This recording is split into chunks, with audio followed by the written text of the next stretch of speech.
Hey everyone, I'm Law. And I'm Chris, and welcome to Docu Sweeties. We're two longtime friends who discuss the riveting and sometimes trashy world of reality TV and docuseries. Yes, but honey, we through our own lens, honey, which is, listen, peppered with our own saltiness and our own bitterness in this world, and our own acidic natures and our acidic personalities and comedy. But in the end of the day, our natural natures come out, which is we're sweet, like little desserts at the end, like you know, Better Than Sex, the dessert only restaurant that we only recently found out about due to a 90 Day Fiance episode that we watched, and also its location in Los Angeles. So great.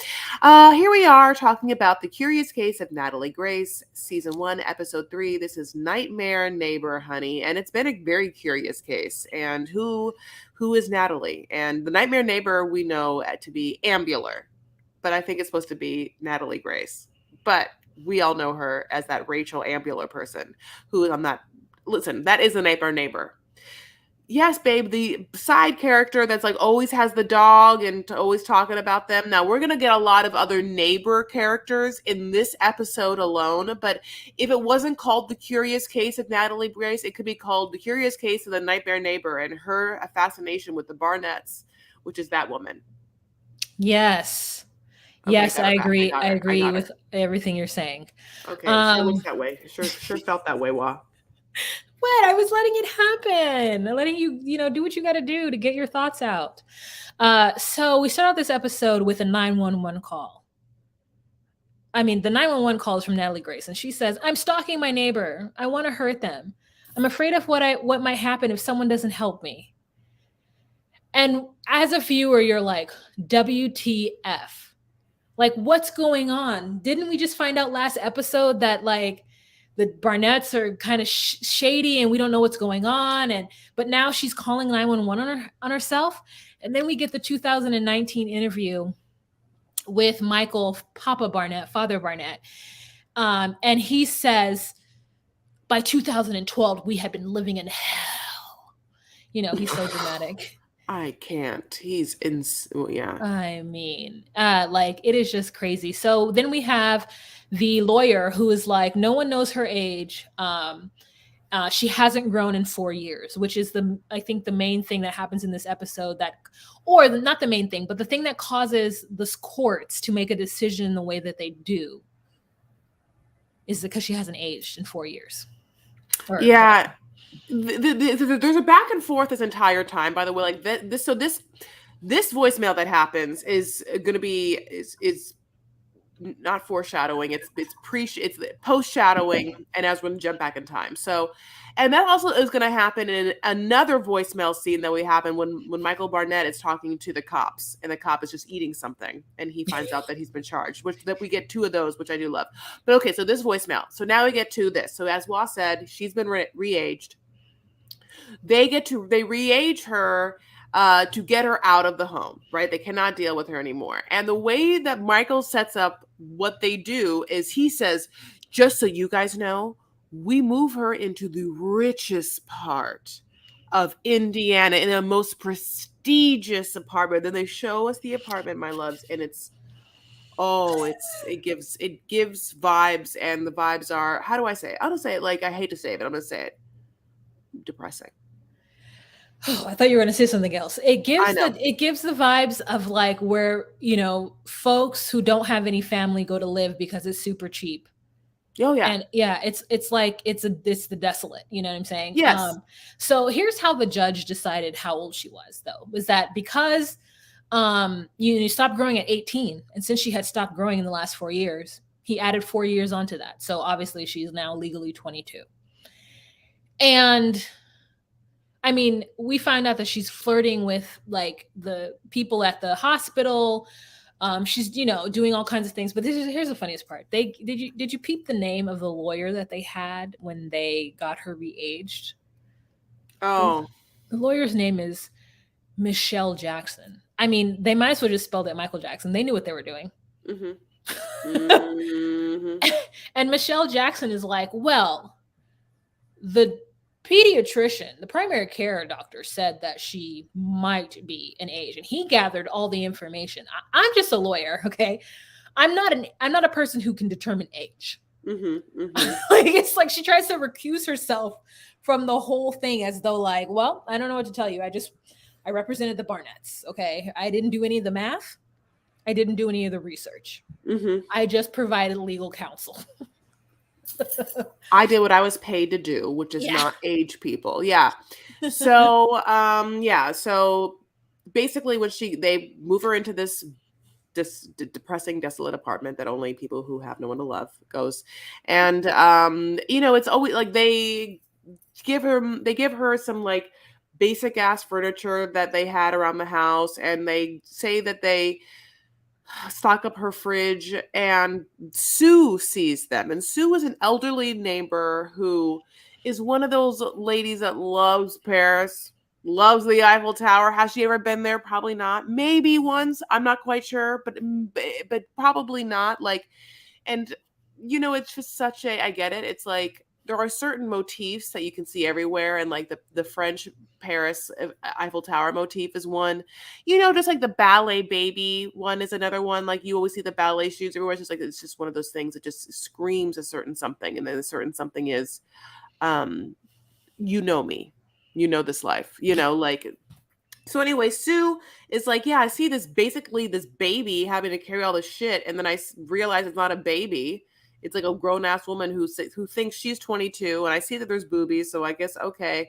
And I wonder why that person that dropped you off isn't helping you carry anything, and So Sue at first has pity, and Natalie, Natalie is a pitiful figure, like in a lot of ways, and this place is a hodgepodge of different people and the parts of their lives, but they all come together over the course of this episode to be like, we need her out. Yeah. It's like, it feels weird to talk about someone like Natalie this way, because she does seem like monstrous by the fact that everyone's just gossiping about her throughout this docuseries. Yeah, I mean and she has done things and because she has told them that she's 22. And then they've been like she talked like an adult. Now here's the one thing that I wondered, and I ended up finding out at in one of these episodes. I'm like, how did she sign her lease? Like what does her signature look like? And we end up seeing a photo or like a copy of her ID, and we see her write her name and she doesn't sign it. She dots her I's with huge dots, and it looks like a child's handwriting. And I wonder if they all said, well, it's because her fingers and she's a little person and maybe that's how she writes. But it looks like if somebody were to take like font of a child's handwriting, that is what her handwriting looks like. And how did you guys let her sign this document? So we have a couple of neighbors that we meet, four in fact, and this is also one of those apartment buildings that is in like a neighborhood, because folks, like there's some folks from the actual apartment building, there's some folks who just like live across the street from the apartment building. We meet the Miles family.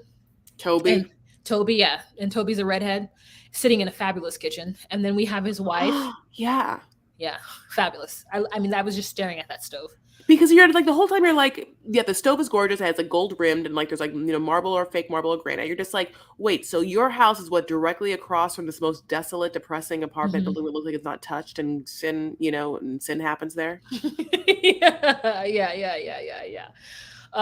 So Toby talks about how she just came right up to them and started talking to them. And then another man who was working on a Corvette in his in his auto body shop talked about how she ran up to their house. They went inside the house and they came out, and their grandson was playing with her, and they could, they smelled a body odor on her. So, and that's another thing. It's like, I mean, here's the truth. We listen. If she was a child, there were some bodily chemical functions that are happening on her that are making adults believe that she's not a child. Because if I smell BO and not just outside on a child, I'm assuming that that child is at least 12. Because that's when I got BO, 11 or 12. So I could. Yeah, but what if they're also like, what if she's not able to wash her clothes? It's like, what are you smelling? We don't know what we're smelling too. Like, is it clothes? Is it BO? Oh, I don't know. It's all Yeah. together so gross. Yeah. Yeah. Sad and gross. Yeah, there's gonna be so the Miles family we see, sometimes we see Toby and his wife together, sometimes not.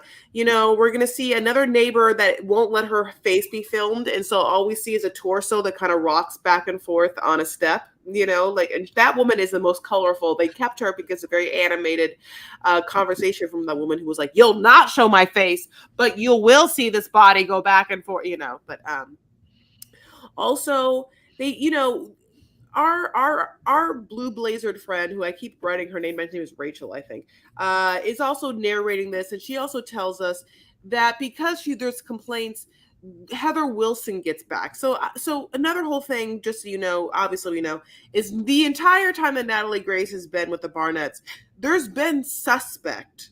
There's been suspicious things. So there's been files already happen. There's been talk happen. There's been the visits of different things. Now, whether they can get together, they're live to have a court case or a case against the Barnetts of what's happening, it seems like no, they can't. But this Heather Wilson person realizes that now Natalie has been re-aged and just living by herself. And she's like, wait, Natalie, the Barnett Natalie? And the Barnetts realize that Heather Wilson knows about it. And this is where it gets kind of murky. In the beginning, Natalie has a cell phone that she is able to communicate them with. They also are like hyper controlling of who she can or talk to, and like gets more so when they realize Heather Wilson's on the case. They are neglectful of her, but they also don't want her talking to anyone else. But people feel bad for her, and whether she has enough food at any time is confusing because it very much feels like she's going to people's houses looking for food, whether she's also looking for companionship, whether she has comfort eating problems, whether she has social problems where she doesn't know what is too much. All of that is like what's on the docket to be discussed, and the people's experiences of her is that she's almost a little shady, like wanting to be like, can I have a sandwich and also just hang out with you at all times and be with you at all times, like, and so people are like, Yeah. They said she was sneaky and manipulative. She would just be in people's homes when they got home if they didn't lock their screen. And I'm like, oh, this is one of those places where you just like leave your door open and like someone can just walk in because you're just like go to the store and you just like leave everything open. And so people are like, so one of the neighbors is like, we had to lock our doors because of her. And I'm like, well, maybe, other places you do naturally just anyway. So she took away that from folks. She started being oddly sexual with the men, old men around the place. Like she cornered somebody in a laundromat and they felt very uncomfortable at it. So then that rumor started that she was kind of this, I don't know, a little bit of a deviant. And Michael comes to the house at some point once Heather gets back into the picture, and he goes to the house and he's recording. And I don't know why he's recording, but he's recording and he's like, where'd you get the donuts from, Natalia? And she's like, I don't know. And he's like he's like like wondering where she got this thing from. And then it becomes clear that it's because he doesn't want her talking to people. Then he comes another time and he's like, where were you? I drove around the block. She's like, I was over there. And he's like, well, I was over there too. And she's like, and I can tell at that point that she was a kid, because as an adult, if someone's like, well, I saw you over there, I went over there and I didn't see you, then I would have been like, well, I don't know why you didn't see me, because I was there. Like, I just would have doubled down on it. But because he called her bluff, she got nervous. So it was just like, it's just a lot going on. Yeah, they're making it seem like there's another neighbor that she disappears for at upstairs, an older neighbor for 2 hours at a time. They also say that she has gone around saying that she lived in a house of prostitution before. Now, having said all of this, if I was to tell you, look, Natalie is, anywhere from the age of 13 to 17 and absolutely, living out fantastical delusions because of the trauma that she experienced, or wanting something to be true, and like, talking about all of that would be true. It's just we don't know the answer. All we're getting from neighbors is a painting of a picture of kind of like a, disgusting little sexual pervert who manipulates her way to get free anything all the time. But what also happens is Sue says two things. Sue says one time she came in and was like weird with her grandson, and also there's a separate time where I guess there's a grassy knoll that she was rolling down and with a separate little boy, and this is we've seen footage of her playing with boys, but separately she was like rolling around with this little boy and supposedly touched him inappropriately and made him upset. And the boy's father came and screamed at her or whatnot. And, people were complaining to the building manager, and the building manager was like, I felt bad. It'd be this thing where people would be like, I saw her. And she, like altogether, there's no dignity for her in this story. And like, everyone does deserve some. And so for me, it's like sometimes hard to hear this. I want to be like, okay, but like conversely, where is her dignity? Like, are you literally just painting someone to be a complete monster? It's so weird. Yeah, I think that the Miles wife tried to do her best to give some dignity, to be like, no, I just had to set up boundaries with her. And once I explained to her what the expectation was, then she didn't bother me. She also said that when Sue came to them and told them that she was like, watch out for your kids because she might be trying to touch them, the mother was still like, I'm going to let her still come over and deal with our kids and we'll see for ourselves. So I think that woman tried to give her some dignity.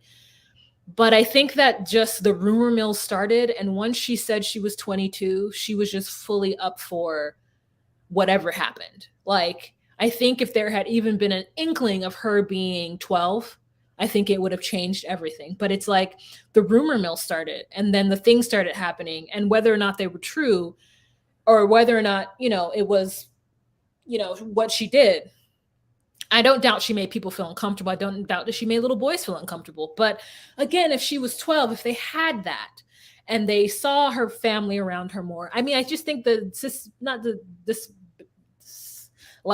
don't mean the suspension of disbelief, but I mean like, if so many things are pointing to this person being an adult, especially because their family isn't around and they, told you that they're this way, and when they talk to you, they seem like an adult, you're just going to believe it. The one thing that I did wonder was like, how could the Barnetts, I mean, obviously they're monsters, but they didn't think about how she was going to bathe herself. Did they not think like, okay, she's a little person, she needs something in the bathroom to bathe her? I mean, Christine was truly, there's one thing to like get somebody and not want to take care of them anymore, but it's a whole other thing to be delusional and create a whole environment and a story to where their age is different, to where you put them in harm because like buy her something so that she could shower properly with, show her how to do it, something. It just seems crazy that one thing that she did was just like cut her hair one time to kind of take away the straggly, greasy bits. I don't know. It's just like,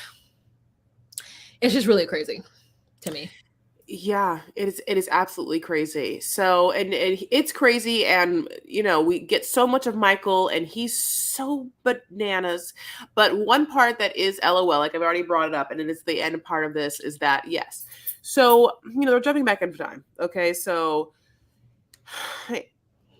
Lieutenant Davenport, who is one of the people from in 2022, gets at Michael Barnett, who's now living back in Indiana, and we're gonna go back in time when they go to Canada, which I don't know if this happened yet where they moved to Canada. I think it happens next part.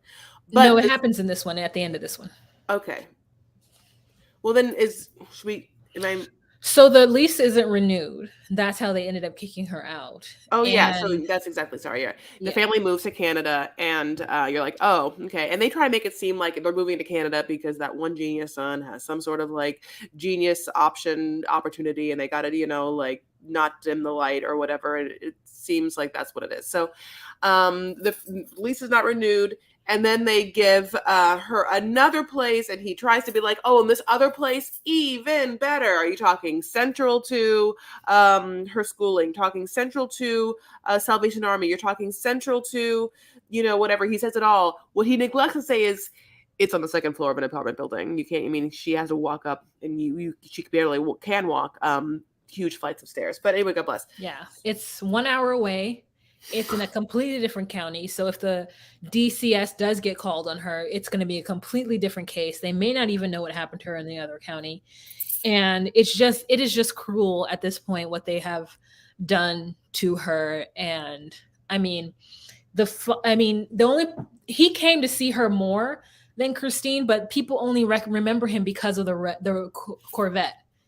Like that's the only reason why they can't even remember what he looks like. They just remember he had a yellow car, and they just allowed her to be this like subject of suspicion and negative fodder. It's just so sad. It's such a sad situation for someone to actually have to go through this. Yeah.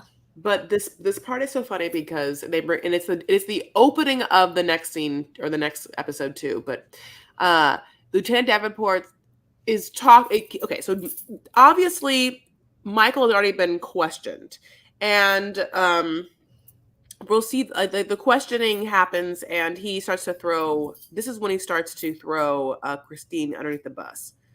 But oh, I see. I know what I did wrong. Okay, I'm sorry. I'm reading my notes wrong. Actually, you're wrong. I'm lying. That happens later. Ha ha ha. But yeah, I mean, it really is like such an interesting and sad story that people can be so neglectful and so spiteful and so mean. But Michael is just, unfortunately, he has put himself as the figurehead of this show. Christina is nowhere to be found, but we've found so much negativity with him already in the first 3 episodes that at this point we're just watching him be a clown in a circus. Yeah, and that's why it makes me feel bad for her, because I'm like, I can't imagine that she's worse than you. I think that she's a product of how horrible you are, and so I'd feel bad feeling that she's disgusting, even though all I'm hearing is how horrible and disgusting she is. A, that she smells. B, that she is like manipulating. You wouldn't want to be around her. She's perverted. She's always so sexual. It's like ugh, like it's like having a smaller Jasmine running around. I wouldn't want that either. Yeah. Gino and Jasmine. He. Yeah. I'm just joking. But okay, so that is the end of this episode. Can you believe it? We love you guys so much.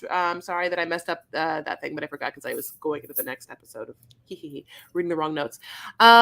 We are on the trail of what this case is, honey. Hot in the case of the curious case of Natalie Grace, and we'll find out, I guess, maybe who's right and who's wrong. But maybe it's just like life. We never really know. Yeah. Everyone's a little crazy, everyone's a little bit right, everyone's a little bit wrong. We'll see. Yeah. So if you want to join us on Patreon so you can see the visuals of what we're putting down here, you can do so on patreon.com/DocuSweeties. We have exclusive content on Patreon, as well as we do a live every first Monday of the month. So you want to get to know us a little bit, you can do so by joining us on patreon.com/DocuSweeties for $10 a month. Or if you want to just support your girls and make it so that we can produce these things, get folks to help us do some awesome stuff on the social medias. But Chris will talk to you about the social medias. Yeah, they're social medias. Just kidding, haha. They're at Instagram. We are on Instagram. We are at DocuSweeties. We're also at DocuSweeties on TikTok and at DocuSweeties1 on Twitter. And maybe we'll do Threads. We'll see. By the way, if you have a lot of Eiffel Tower decor, I'm not saying you can't have some. Just get rid of like a couple of pieces. We love you guys so much, and give us 5 stars. Just kidding. Do whatever you want. Bye. Bye.